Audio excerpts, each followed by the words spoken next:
Welcome to the High Tech Freedom Podcast. This is a podcast where we bring successful tech sales professionals, thought leaders, and entrepreneurs to share best practices, insights, and lessons learned with other tech sales professionals. As a sales professional, the more we learn, the more we earn. Once we earn it, how can we put those hard-earned commission dollars back to work to build additional income streams that will create the freedom we are all working to achieve? I'm your host, Chris Freeman. I'm a high-tech sales leader, real estate investor, and lifetime learner.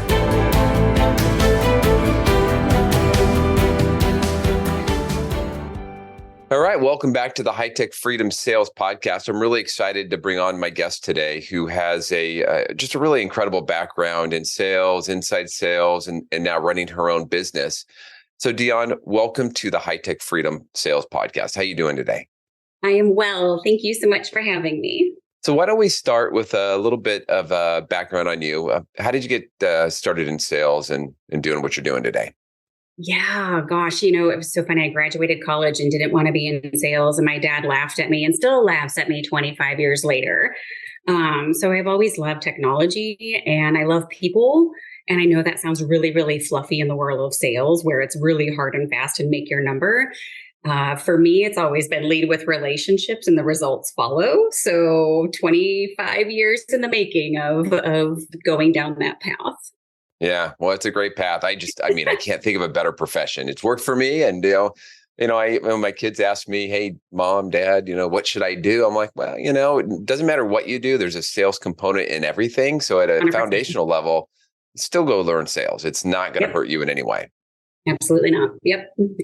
So just so everybody can find you, full name is Dionne Mejer. So tell us a little bit about your company, what you do today. Yeah, thanks. And so I started inside sales by design, 14 years ago when inside sales was somewhat new, but not really. It's the best kept secret on the planet. And what we do is we work with organizations to create their sales infrastructure and or refocus their sales infrastructure. So we do a lot of blueprint creation, framework creation, job descriptions, onboarding, re-onboarding, interview loops. And one of the things that we really have started pressing into lately is working with folks on day in the life and driving adoption of all the tech that companies are buying. And so, and what we're seeing is a lot of the work we're doing is cascading out into the organization, right? So for better or worse, the last, 4 years or so, everybody's inside sales or digital sales.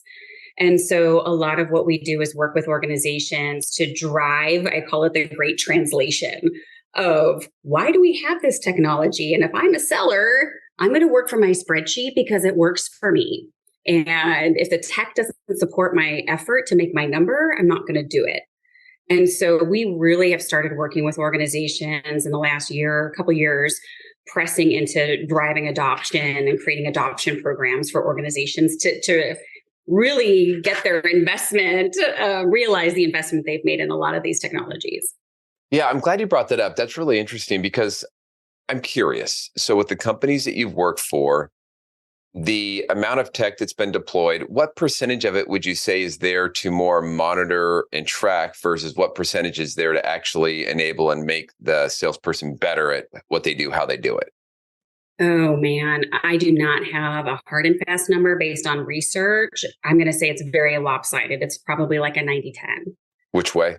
As far as it being more oversight driven than specifically designed for the teams, right?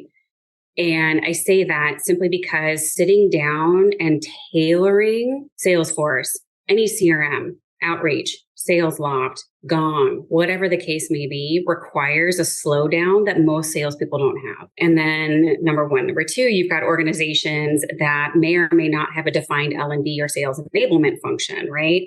And so one of the things that we have done with organizations is eat the elephant one bite at a time, right? So if you're going to deploy something like Gong, So when we come in, we don't say, hey, we're going to build a framework, right? We don't do the whole waterfall approach. It's definitely more of an agile sales infrastructure creation. And so we'll say, hey, create keywords that you want your sales team to say, right? Or who has the best pitch, or what's a really great sales call. We translate that, we transcribe that, we put those keywords in, we do a mini training on it, and we start tracking the usage of those words. Yeah. So thank you for bearing with me, Chris. As you can tell, I'm a trainer by trade and a teacher. I love it. And I'm a huge fan of giving people snack size things that they can do and things that they can take away. Well, so in that, you mentioned something, and we spoke about a week ago, and Yeah. you mentioned something about, when you're working on doing a program like that, some of the most important steps that you have to take is go talk to some really good sellers in the organization to kind of figure out, all right, well, they're doing something that's working for them. How do you pull some of those words, some of those best practices into the tool, the process, whatever? So, just over your career with the clients that you work with, you've been exposed to a lot of salespeople. Yeah. What do you see that some of the top 10, 20% of sales reps do that really sets them apart from their peers? Yeah.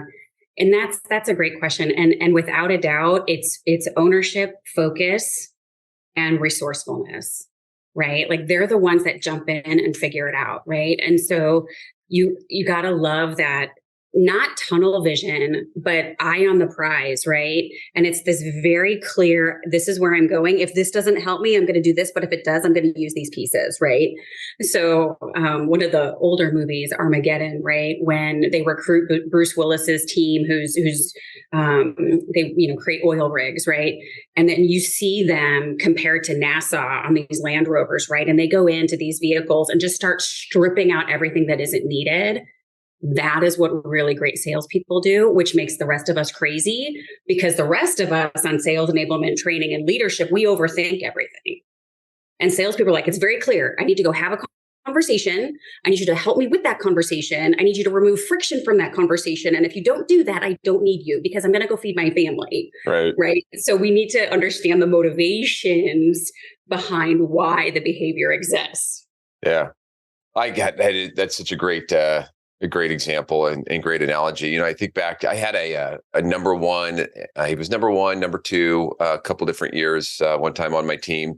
And one of the things I always noticed was, like, when we were doing maybe enablement around something, some product, if it didn't directly relate to how he was going to sell the products he was selling, where he was being successful, he's like, not going to do it. He might show up to the call, he might be there, but when it came down to execution, he was going to go do what he was going to do. And he probably the most extreme example of having blinders on that I've ever seen, but it really paid off for him. Yeah. I mean, so you see the same thing, right? And so I think one of the other things that we talked about was like that innovation, right? And so I'd love to hear your thoughts, and let's talk about, like, what does it look like for salespeople to recognize the need to innovate, right? And change. Yeah. Well, so I recently did an episode a couple months ago about, I did a couple different episodes, one on extreme ownership. So you talked about reps needing to take ownership. Yeah. And I really believe that the most successful reps are ones that look at it as a franchise and look at it as, I own the business. I am the CEO of my region, my patch, my major account base, my inside territory, whatever it is. And it doesn't matter where you're at in your career. You could be an inside salesperson and be the one taking the responsibility to orchestrate calls, bringing in maybe a field rep or your marketing person, doing reviews in your territory. Not a lot of reps are doing that, but when you do that, you own it. And over time, I think as technology changes, as customers get more enabled with AI tools about what vendors do, it wouldn't surprise me, if you really are a 1099 rep, right? You're moving around and you're taking your CRM with you. And, people aren't going to buy just because you have context, but you have the territory and account knowledge base because you've been doing it and owning your business. And I think when people do that, just naturally, they do better, right? They take that responsibility. Yeah. And that's a really good point, Chris. One of the things that kind of came to mind and we talk about is, are we easy to buy from, right? It's not about getting somebody to listen to you, because a lot of people, I don't know, I'm a firm believer in the goodness of people, right? Like, we're going to go ahead and listen and it'll be fine. And for me, I'm a bottom line person, right? So especially from a work perspective, I'm like, what, 25 words or less, go, right? In a nice way. And so understanding how that works, right? But also it's not necessarily about like the conversation of the sale. I think really what you said was important. It's what happens afterwards, right? Do you want me just for my money or my logo? Like what happens after we say yes? So we want to make it easy for our customers to say yes to us.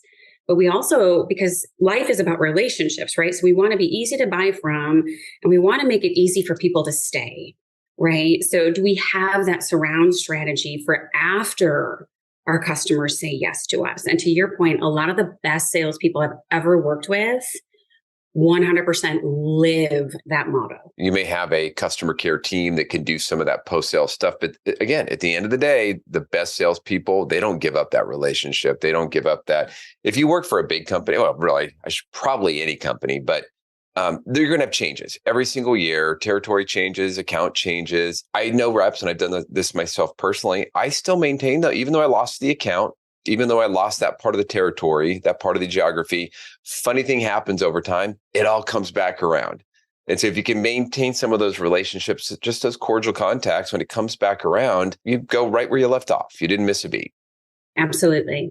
Absolutely. That's so true. So you brought up you were asking me about innovation. I'll turn it back around to you. I like that topic because I do believe that as customers get more enabled, there's more tools that will give them more information about the vendors. You just can't keep doing the same thing year over year over year. What do you see from good quality reps that innovate, and what is it that they do? Yeah, I think they don't wait, right? And so, and that requires a level of self-awareness, right? So to your point is, if what I've been doing for however many years, whether it's 1, 10, or 20, and it doesn't work anymore, it's not resonating with my customers, then those are folks that they don't wait and they're humble enough and vulnerable enough. God bless Brene Brown. I'm a huge fan, right? To say, gosh, what I'm doing isn't working anymore. So what do I need to be doing differently? And then they go and look and they utilize those resources, whether it's internal or they go to their network, or to your point of owning the business, they're going to ask their clients. They might go to their sales leadership team and say, hey, you know what? Things just aren't resonating anymore with my group of clients that I have. Can I do a survey, right? Help me out with this. So when we think about ownership, when we think about innovation, those are the things that come to mind, right? It's just start searching. You may not know what you're asking for, but the more you go and talk about it, the more clarity you're going to have. Yeah. And that's, going back to some of those relationships, when you have a good, friendly customer that you can go back to and say, hey, John, I want to run something by you. I'm working on some changing, a little bit of, how we message our value. Can I just run it by you and see what you think? Just give me some open feedback. Yeah. And 9 times out of 10, they're going to be happy to do it. 100%. And we have to listen to our customers. I think so many times as organizations, we go really inward and we say, this is our value proposition. This is what we do. And we never get outside our 4 walls, whether they're real or virtual. And then we go to market with something and then we're surprised as to why our customers aren't buying. Like, I don't understand. We built it. They didn't come. What happened? And so to your point is ask, go to market and ask, right? So there's the minimum viable product. And then Seth Godin's blog this morning talked about minimum available audience or minimum viable audience, right? And so we're not all going to be these big box organizations, right? Are you a boutique firm? If you are, then what is your minimum audience, right? And delight those people. And that's a very different mindset, right? And to what we were talking about before is not every organization has that because we're mushing for growth. Mm-hmm. And I get that. But what happens when we peel that layer back a little bit, right? There's a really good book. I think it's called like Small Giants. I'll get it for you and I'll send it to you. And it's a book about companies that deliberately chose to stay small versus grow. And so those are things that we need to, as leadership, really keep in mind. And then that cascades to who we have on our teams, right? So it sounds a little touchy-feely, but it's really, what is our North Star? What do we want to be when we grow up? Who are we? Who do we serve? Who buys from us? Why do they buy from us? What value do they find? Right? All of those questions. And then we can start matching up those things. Right. Well, you actually just, I saw that you just presented on a webinar, I guess probably 2 days ago on the topic of successful sales leaders and professionals. What were some of the topics that you were highlighting in that session? Before we jump into the topic, I wanted to let you know that we just launched a monthly drawing for one of our insulated high-tech Freedom tumblers. Now, I've been sending these out as a thank you gift to each of our guests, and the response has been great. Everyone has a full-size coffee cup, a Yeti, or whatever brand that they might use, but not everybody has the small tumbler that you can put your wine or beverage of choice in. And they're great for the deck, beach, camping, or just keeping your drink warm or cold. Now, I'm not selling these, but I am excited about them. So we decided to offer these up to the loyal podcast listeners by doing a monthly drawing. So if you're interested, go to hightechfreedom.com/mug, that's MUG, and you'll see a picture of the tumbler and you can enter. We'll just collect your name, phone number, and email. And if you do win, we'll then follow up and ask for your mailing address so we know where to send it. If you don't win, your name stays in, so you don't need to re-enter.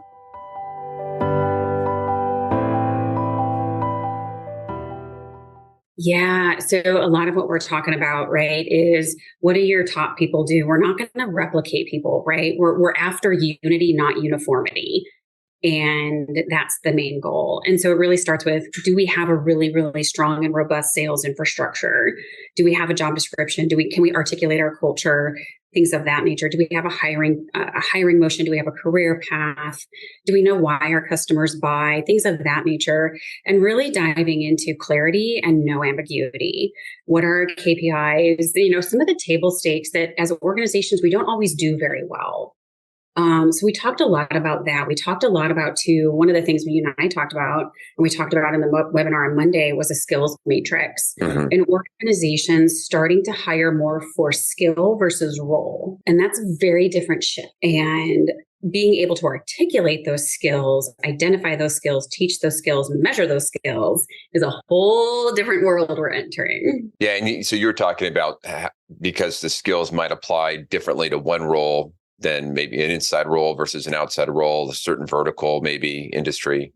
Yeah, absolutely. Right. And so back in the day, it started with the breakdown of an SDR, BDR. One is inbound when one is outbound, and those are different skill sets. Right. And so as an organization, as a sales leader, as an HR function, sales enablement, L&D, executive leadership, are we truly able to identify what are the skills and articulate 3 layers deep? I always say, if you can't go 3 layers deep, you don't know what you're talking about. Right. And that goes for all of us. And so I need a hunter. Great. What are the top 3 skills a hunter needs? Mm-hmm. How do you teach it? How do you measure it? How do you coach to it? Right. So those are the things that we're thinking about. And now in the day of everybody's digital, right? So you might actually have a digital sales team, and then you're going to have your field sellers that are still field. They're probably still going out, right? But they're also engaged in digital sales motions. So video presence, Mm-hmm. being able to write, being able to follow up, being able to, do some of those motions that a true inside salesperson would do, like time blocking and saying, here's my hour a day for prospecting, right? So being able to really identify those things, teach those things, train those things is really important. There was also an article that came out from McKinsey, the management consulting company, that talked about the future of sales is hybrid for that very reason, right? So there is a push to go back to the office. People don't want to. Where are we going to meet our customers? Right? 9 times out of 10, people are like, I don't want to go back to the office. I don't want to get ready. I'm going to look nice from the waist up, and I got pajama bottoms on and slippers, right? So let's be super clear and just honest. So I think to your point is we started talking about a skills matrix and really identifying what skills do we need on our team. What are they? How do we teach it? How do we train it? How do we coach it? How do we measure it? Who needs it? How does it benefit our customer, right? We sometimes forget about that. Mm-hmm. Well, I think, if we turn it back around to the sales professional and, if you're looking for the next move, maybe you're starting to interview for a job, these are all things you should be thinking about. If you self-assess your own skill set, all right, well, knowing how things are changing in the sales world, and that's why you're listening to the podcast, hopefully. Absolutely. But what are some of those things you need to start to work into your skill set base to excel? You said something else I want to go back to just for a moment. you talked about, the metrics that you measure with these different types of positions or sales reps. And if again, flipping it back to you, the sales rep, if you're interviewing for a job, it's a great thing to understand and ask, because there's nothing wrong with metrics and measurement. In fact, I would argue that if you're interviewing for a job and they don't have if they're not able to clarify what they measure and what's important to them, that's a red flag, because it's going to be a very loosey-goosey type of sales organization and structure. And maybe you can go hang out for a while, but and somebody just asked me that question when I was interviewing somebody a while back. And I thought it was a great question, because it really forced me to clarify and think about how to translate what I'm doing with my team to that person that was looking at the role. Yeah, that is a really great point. And as a sales professional, a friend of mine is an SVP of sales. And that is one of the questions she asks every person she interviews. What's your sales process and what skill are you working on? And as a sales professional, I think that's the other thing that makes people successful, right? Is just that continual learning environment. What books are you reading? What podcasts are you listening to? What books are you listening to? Right? Like, what groups are you a part of? Do you kind of have your loose tribe of people that you can bounce ideas off of? Right? Do you have a coach? Right? Formal or informal? So that's a really good point. Yeah, I love it. Well, as we get close to wrapping it up, Dionne, if you could go back to your younger sales self, what advice might you give? Maybe what career guidance might you give to the earlier Dionne? I love that question. And I have a question. I ask the same question, like, what would you tell your younger self? Right. And I would tell my younger self, the world needs what you have, and don't be afraid to ask for what you want. Doesn't mean you have to be mean, but just don't be afraid of it. So do you mean in terms of like having more confidence in your role, or what do you mean by that? Yeah. So I'm a huge fan of Jocko, right? And so he wrote Extreme Ownership. And a lot of what he talks about is from a leadership and giving direction perspective. Are you direct or do you flank? And I default to flanking, right? So I'm like, let's have this really great conversation. It'll be amazing. And I had to really learn to get more direct and say, hey, how can I help you implement this? Right. So I had to come up with ways to be very direct, to ask for what I wanted. Do you want to meet, great, network, coffee, whatever, right? From a work perspective. So that was really my lesson. Yeah, it's such an important skill, because sometimes people just want people to cut right to the chase and be direct and simplify it, take away. I may be a little bit too direct. I've had to explain, it's like, look, you're never really going to have to overthink what I'm thinking, because I've either said it directly or it's just so freaking obvious. Right. You'll know. Right. Yeah. So. And that's such a great point, Chris. Right. And so much of our communication now, there is research out there that talks about at what level of more written communication should we be communicating at? And it's literally a 5th grade level.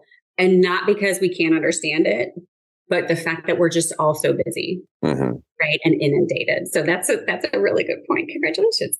Well, thank you. Dionne, if somebody would like to reach out to you, have a conversation, what is the best way to connect up? Yep, absolutely. Always LinkedIn. So you can find me on LinkedIn at Dionne Mejer. My cell phone number is in there. You can reach out to me directly, and I'd love to have a conversation. And then also you have a book. So check out your book, The Stepped Approach. What real quick, what's the book about? Yeah. So I basically took what I have been doing for the last 16, 17 years and put it in book format. So everything that you need to kind of create your infrastructure, your sales infrastructure, is found there. Awesome. Well, Dionne, thank you very much for your time today. It was a pleasure. Have a great afternoon. You too. Thank you so much, Chris, for having me. You're welcome. Thanks again for joining us today. To get more sales and real estate tips, you can subscribe to our newsletter at hightechfreedom.com. You can also join our private Facebook and LinkedIn group that is exclusively for sales professionals. If you found a nugget of good information in the podcast, please subscribe, give us a positive rating, and write a review. If there is a topic that you would like us to cover in the future, please send us a note through our website at hightechfreedom.com. Until next week, make this your best week ever.